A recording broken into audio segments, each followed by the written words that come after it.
The morning of Emma Carter's wedding feels more like a stage performance than a celebration of love. The small suburban house is crowded with relatives and neighbors, all bustling with opinions and nervous energy.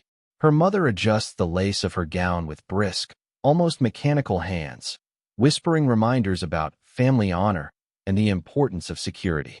Her father lingers at the doorway, silent but heavy with expectation, as though his approval depends on her going through with this union. Makeup brushes sweep across Emma's cheeks. The chatter of cousins and aunts fills the room, but to her it all sounds distant, like echoes muffled underwater. She feels herself being carried along by tradition, a passenger in her own life. Daniel Reyes, the groom she has only known for 3 months, waits at the church with his quiet, serious demeanor, a stranger destined to become her husband. The union, arranged with practical efficiency, promises stability, financial comfort, family ties, respectability. Yet, beneath the white dress and delicate veil, Emma feels like a cage has been lowered over her life, locking away her voice and her choices. Every detail is in place, every ritual performed, and yet the bride's heart beats with dread instead of joy. As Emma walks down the aisle, each step feels like she is descending further into a life she did not choose. The church, decorated with flowers and lit candles, should have radiated warmth, but instead it feels stifling, a chamber closing in on her. She scans the crowd, faces of family, friends, and neighbors smiling with pride, and the sight makes her chest tighten. They all see her as a dutiful daughter fulfilling expectations, not as a woman with her own dreams. Her resentment simmers beneath her composed exterior, the whispers from earlier replay in her head, her mother reminding her that Daniel comes from a good family, her father assuring her that marriage will settle her future. But to Emma, these assurances sound like chains. She doesn't hate Daniel. In fact, she recognizes his kindness, his steady presence, his willingness to shoulder responsibility. But none of that erases the fact that she never got to say yes in her own voice, never got to explore what she truly wanted. Her body moves automatically, lips forming rehearsed lines, but her soul feels disconnected, as if watching from a distance. Each glance at Daniel feels weighted with questions she is too afraid to ask aloud. When the vows begin, Emma's mask starts to crack. Her hands tremble as she takes Daniel's, the paper-thin gloves failing to hide the slight quiver of her fingers. The priest's words echo around her, heavy and ceremonial, but all she can hear is the pounding of her heartbeat. Daniel, perceptive despite his reserved nature, leans closer and whispers, "If you don't want this, we can stop." The softness of his voice cuts through the noise of expectation, offering her a fragile lifeline in a moment of suffocation. But Emma, frozen between fear and obligation, says nothing. Her silence is its own answer, a forced surrender to the weight pressing on her shoulders. She pushes forward with the ceremony, reciting vows that taste like ash in her mouth, feeling the walls close tighter around her. The audience sees her inner turmoil, anger at her lack of choice, fear of disappointing her family, and a hidden longing for independence that refuses to die. The marriage begins not with joy, but with a fracture, a quiet war brewing beneath the surface. It is this tension, the collision of duty and desire, that sets the foundation for her transformation. In that silence, as she forces a smile for the crowd, Emma's true battle begins. Emma Carter grew up in a home where love was expressed through structure and expectation rather than freedom. Her parents, Linda and Thomas, were not cruel, but they lived by a philosophy of practicality. Stability was the highest form of love they could imagine providing their daughters. From a young age, Emma was reminded that dating was frivolous, that dreams like painting or travel were distractions from the real work of building a secure life. Yet, Emma's heart always beat differently. She spent hours sketching in secret, her notebooks filled with color and imagination that she never dared to share beyond her own room. Her younger sister Chloe embodied everything her parents praised: charming, obedient, academically successful, making Emma feel invisible in comparison. Every family gathering became a subtle competition, with Emma's efforts brushed aside while Chloe's accomplishments were celebrated. By her mid-20s, financial pressures had cornered her. Her job paid the bills but drained her spirit, and the dream of art had faded into something childish she was ashamed to admit wanting. When her parents introduced her to Daniel, describing him as steady, reliable, and a good match, Emma didn't argue. She had been trained not to. Saying yes wasn't about excitement or desire. It was about surrender. She told herself it was easier to follow the path carved for her than to fight the tide of expectation. But beneath the quiet compliance lived a pulse of resentment, a longing to finally be seen and heard for who she really was. Daniel Reyes carried his own weight of duty, though his began with tragedy rather than expectation. His parents had immigrated to the U.S. chasing opportunity, scraping together enough to open a small grocery store in their neighborhood. Daniel's childhood was a blur of helping stock shelves, balancing schoolwork with responsibilities far beyond his years. When his father passed away unexpectedly, the mantle of responsibility fell squarely on him. Overnight, Daniel became the provider, not just for his grieving mother, but for his younger brother Miguel, who was still finding his way through college. Daniel put aside his own dreams, the vague ambitions he once had of studying architecture or traveling, and instead devoted himself to keeping the business afloat. Practicality became his shield, and work became his identity. Outwardly, he was admired for his discipline and loyalty, but inwardly, Daniel lived with a quiet fear that no one would ever love him for who he was, only for what he could provide. When his mother gently suggested Emma, introduced through a family connection, he saw the arrangement not as romance, but as stability for both families. He respected her quiet demeanor, admired her resilience in small ways, but he did not allow himself to hope for passion. For Daniel, agreeing to the marriage was another act of duty, another way of ensuring the people around him were safe and provided for. Beneath his calm exterior, however, was a man who longed for someone to see past his responsibilities to the vulnerable heart he never showed. The early days of Emma and Daniel's marriage unfolded like strangers sharing a house rather than partners building a life. The small apartment above Daniel's store became Emma's cage, its walls lined with silence. Their meals were quiet, filled with the clinking of cutlery rather than conversation. Daniel often returned late, exhausted from balancing the business and Miguel's needs, while Emma tried to fill the long hours with cleaning, organizing, and the hollow rhythm of routine. She would sit with her sketchpad sometimes, but the guilt of wasted time would gnaw at her until she closed it again. Outside, neighbors and family painted their life as a picture of good fortune. Emma was told she was lucky to have such a hard-working, dependable husband, while Daniel's family praised his sense of duty. Emma, meanwhile, felt suffocated by the very stability everyone envied, her identity dissolving into that of a dutiful wife. What began as a compromise for family honor and security was quickly becoming a quiet prison for them both, a marriage built on unspoken fears and obligations rather than trust or choice. Neither wanted to admit it, but beneath the surface of their calm routines, a storm was gathering, one born from loneliness, buried resentment, and the unfulfilled ache of lives they never truly chose. The breaking point comes not in some dramatic confrontation, but at an ordinary family dinner that spirals into something far more revealing. The Carters and Reyes families gather around a long table, plates heavy with food, the room buzzing with overlapping conversations. For Emma, these dinners are exhausting performances, smiling when expected, nodding when praised, ignoring the subtle comparisons to her younger sister, Chloe. Tonight, however, Chloe goes further than usual. With a smirk and a sip of wine, she says loudly enough for the table to hear. Emma was always the cautious one. I guess it makes sense she'd settle down fast. Not like anyone was really lining up for her. The room falls silent for a beat, and then laughter ripples uncomfortably, disguised as harmless teasing. Emma feels heat rising in her chest, years of quiet humiliation crashing down at once. Something inside her snaps. Her voice cuts through the chatter, sharp and trembling. Do you really think I chose this? Do you think I wanted to marry so quickly? I didn't.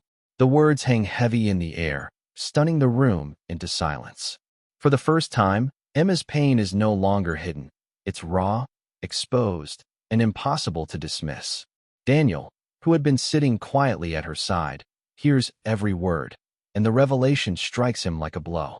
He sets down his fork, his face unreadable as relatives shift uncomfortably in their seats. Everyone expects anger, an offended husband, a sharp defense of pride, but Daniel doesn't raise his voice. Instead, he turns to Emma, his expression calm but vulnerable, and says quietly, "I never wanted to trap you. I just didn't know how to tell you I was scared too." His tone is not accusatory, but almost confessional, exposing a truth he has buried for months. The room, already tense, grows even quieter. For Emma, the words slice through her anger, confusing her rage with a strange ache of recognition. She expected him to defend himself, to remind her of her duty, to side with the families. Instead, Daniel admits to his own uncertainty, his own fears, and suddenly he is no longer the faceless wall of expectation she had projected her resentment onto. He is a man, just as lost as she is, trying to navigate the same currents of duty and pressure. The vulnerability in his words unsettles her more than any argument could. In that moment, something fragile begins to shift between them. Emma, still trembling, sees Daniel differently, not as the silent enforcer of her confinement, but as someone equally trapped by circumstance. The empathy surprises her, softening the edges of her fury. Around them, the families exchange awkward glances, trying to brush past the tension, but for Emma and Daniel, the world has already changed. They sit in silence through the rest of the meal, both replaying what was said, the weight of honesty settling over them like a fragile truce. Later, when the dishes are cleared and the families leave, Emma avoids Daniel's eyes, embarrassed by her outburst yet unable to dismiss his quiet confession. For the first time since their marriage began, she sees a crack in the wall between them, a small opening where something genuine might grow. It isn't love, not yet, but it's no longer the cold indifference that defined their days. Instead, it is the recognition of shared struggle, the first thread of understanding. And though neither knows it yet, that fragile moment will become the seed of everything that follows. Emma's longing for something beyond the suffocating label of wife begins to grow stronger with each passing week. The silence of the apartment gnaws at her, and the unspoken expectations press like a weight on her chest.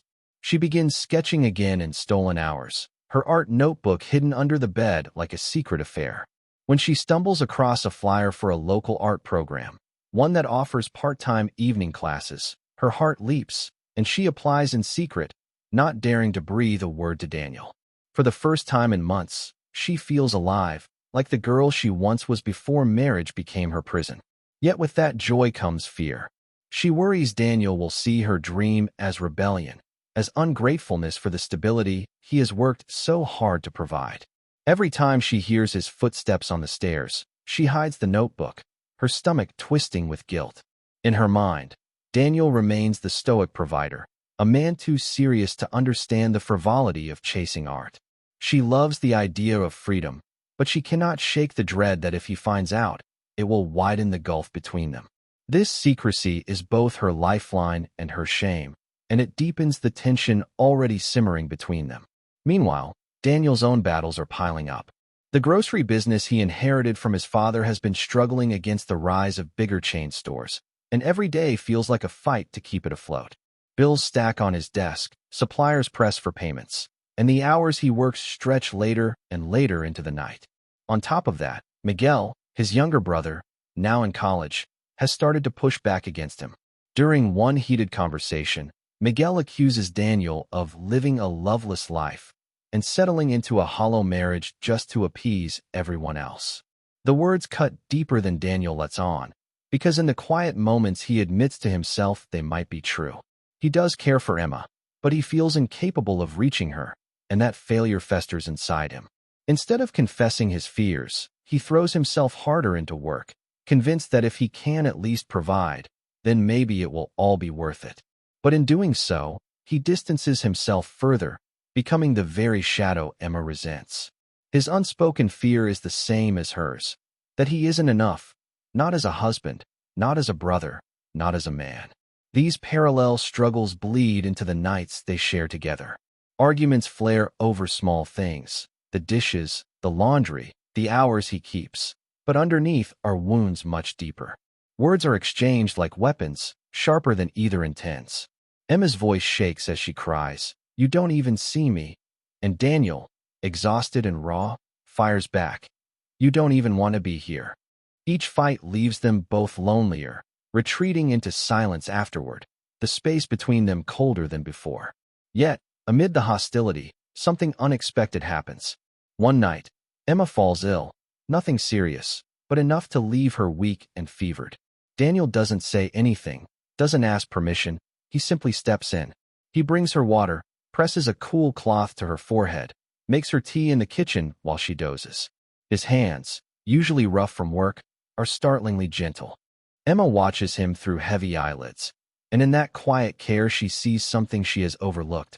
He is not just a provider, he is a man capable of tenderness. He doesn't tell her he cares, he shows her. And though the silence remains, a seed is planted in Emma's heart, a fragile awareness that perhaps beneath their pain, there is still room for something more than duty. The storm arrives in the form of Chloe's betrayal, sharp, cruel, and calculated. Emma stumbles upon it by accident. Daniel's phone left on the kitchen counter, the screen lighting up with another message from her younger sister. At first, she thinks it must be some harmless chat, until the words cut through her like glass. Chloe praising Daniel's responsibility, mocking Emma's so-called immaturity, even suggesting that she would have been the better wife. Dozens of messages, a thread of quiet sabotage. Emma's chest tightens with disbelief that quickly turns into rage. She feels the old wound of being overshadowed by Chloe splitting wide open, but now it bleeds into her marriage. Confronting Daniel, her voice shakes with betrayal as she demands, "Did you know? Were you encouraging this?" For a moment, everything she's feared, the silence, the distance, the sense of being unwanted, seems confirmed.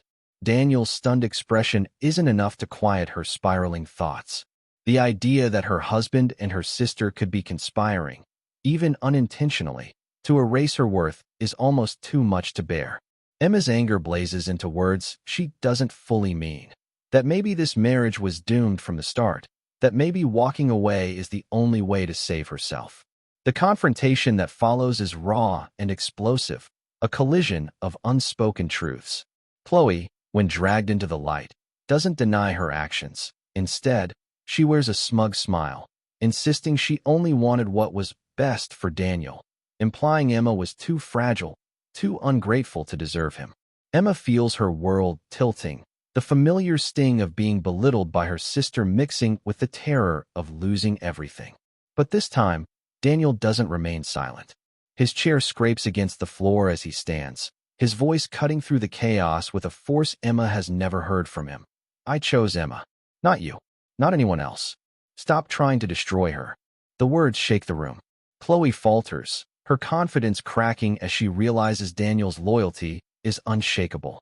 For Emma, the moment lands like thunder. All the months of doubt, of wondering if she was just an obligation or a placeholder, dissolve under the clarity of his declaration. Daniel is not defending his pride or reputation. He is defending her. In front of Chloe, in front of the ghosts of expectation, he draws a line and stands firmly on Emma's side. In the silence that follows, Emma's breath catches. For the first time, she doesn't feel like the girl overlooked in favor of her younger sister, or the woman trapped in a marriage she didn't choose. She feels chosen. Daniel's words echo in her chest, breaking through the layers of resentment and fear that have smothered her since the wedding.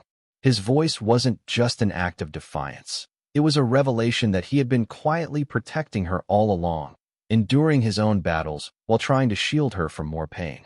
Chloe's presence fades into the background as Emma focuses on him, seeing not just the provider, not just the man shaped by duty, but someone who made a deliberate choice, her. The shift is seismic. Where before there was only confinement, now there is recognition. Where before there was silence, now there is truth. The twist is not in Chloe's betrayal, but in the clarity it forces. Emma finally understands that her worth is not measured against her sister's shadow, nor diminished by expectations. In Daniel's declaration, she finds something she thought she'd lost forever, the feeling of being seen. And that realization changes everything. For Emma, the path to healing begins with the hardest confrontation of all, her parents. The same living room where she once sat quietly, nodding at decisions made for her, becomes the space where she finally claims her voice. With her hands trembling but her words steady, She tells Linda and Thomas that her life is not a debt to be repaid, nor a performance to uphold family honor. I deserve to choose, she says, and though her parents resist at first, reminding her of sacrifice, of duty, Emma refuses to shrink. For the first time, she speaks not just of obligation, but of her dreams. She shows them the art school acceptance letter she had once hidden, this time placing it openly on the table. The weight lifts as she no longer needs secrecy to protect her spirit. Their disappointment is real, but so is their reluctant recognition that their daughter has become a woman with her own path. In walking away from silence, Emma reclaims a part of herself she thought she had lost forever. Daniel's transformation comes in the quieter moments, the ones that used to suffocate him.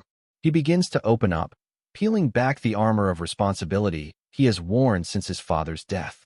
One night, he admits to Emma that he has always feared failure, that no matter how much he provides, he worries it will never be enough.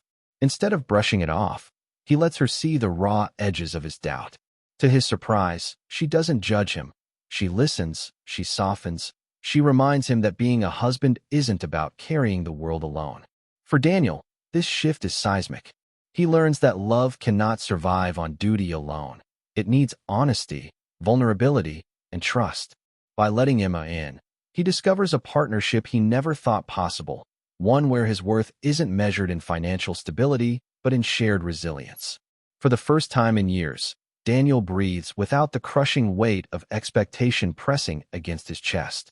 Together, Emma and Daniel begin to stitch the fragile beginnings of a new life, one not dictated by fear or family pressure, but by choice. They start small, carving out rituals that belong only to them. Late-night walks through quiet suburban streets where conversation flows more easily than at the dinner table. Cooking together, where laughter replaces silence and burnt food becomes an excuse for playful teasing. Moments once heavy with awkwardness turn into threads of connection, weaving them into something real. They are not perfect. Arguments still spark, insecurities still linger, but the difference is in how they face them. No longer strangers bound by obligation. They are partners who have chosen to remain, to build, to try. Emma feels seen not just as a wife, but as herself, and Daniel feels valued not just as a provider, but as a man. Their marriage may have begun under pressure, but now it evolves into something far more powerful, a bond forged through honesty, empathy, and the courage to grow side by side. Months later, the quiet routines of Emma and Daniel's marriage have transformed into something softer, more deliberate.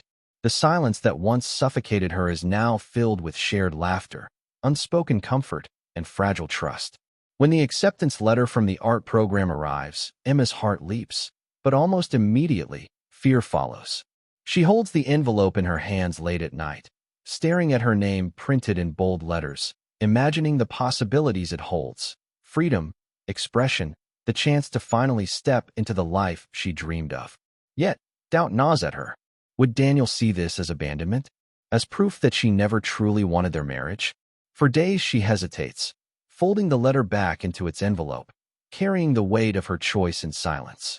The old fear of disappointing someone she loves lingers, but this time it is tangled with something new. Genuine care for Daniel, not just obligation. She wants her dream, but she also doesn't want to hurt him. One evening, after a long day, Daniel finds her sitting quietly at the kitchen table, the acceptance letter lying beside her untouched. He picks it up, scans it, and when their eyes meet, Emma braces for disapproval. Instead, he sets the letter down gently and places a wrapped box in front of her. Inside is a brand new set of paints, the kind she used to sketch with in secret but never dared to buy for herself. His voice is steady but tender as he says, "Go live your dream. I'll be here when you come home." The words break through her fear, filling the room with warmth stronger than any vow spoken at the altar. In that moment, Emma realizes that the love she once thought impossible has taken root, not the forced kind her family expected, but a love born of choice, trust, and quiet encouragement. Daniel doesn't just allow her freedom, he gives it wings. Later, Emma writes in her journal, her voice steady and reflective. They said love can't be forced. Maybe that's true. But sometimes, what begins as duty can grow into something stronger, something you choose every single day. The camera of memory lingers on the closing image. Emma at her easel, the evening light spilling across her canvas, colors blooming beneath her brush. Beside her, Daniel sits with a book, his presence steady, his hand brushing against hers between strokes and page turns. It is not a grand gesture, not a fairy tale ending, but something quieter, more profound, two people choosing one another, even when they could have walked away. The girl who once trembled through vows of obligation now paints with freedom, and the man who once carried the world on his shoulders now shares it with her. Together, they build not the marriage others demanded, but the partnership they created, one brushstroke and one word at a time.